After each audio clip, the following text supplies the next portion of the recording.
Hi everyone, here we've got Samsung Galaxy A10s and let me share with you how to block a number on this device. So first of all, let's enter the dialer, and it doesn't matter actually if it will be on the contacts, recents or keypad. Just tap on this three dots icon in the right upper corner and tap on the settings. And as you can see at the very top of the list, we've got block numbers, so simply enter this option. And this is actually our blacklist, which is right now obviously empty.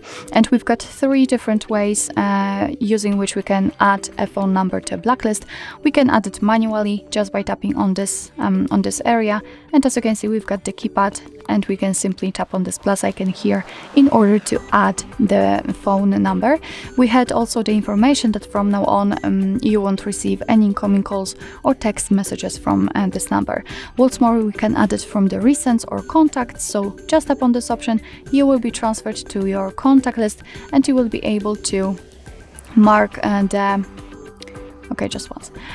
you will be able to mark the phone numbers you would like to block, and then you will be able to tap on done. So it's quite a cool option because you do not have to do it manually one by one, but you can just block all of them if you want to. What's more, here we've got the option to block unknown callers. In order to activate that, just tap on the switcher, which is quite cool because from now on your device will block all numbers which are not saved on your contact list.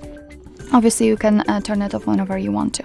So actually, this is it. This is how to add a phone number to a blacklist.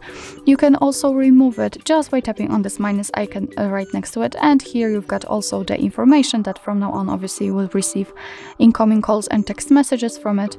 You can remove everyone. At least try. Okay, so actually this is it. This is how to block a number in your Samsung Galaxy A10s. Thank you so much for watching. I hope that this video was helpful, and if it was, please hit the subscribe button and leave the thumbs up.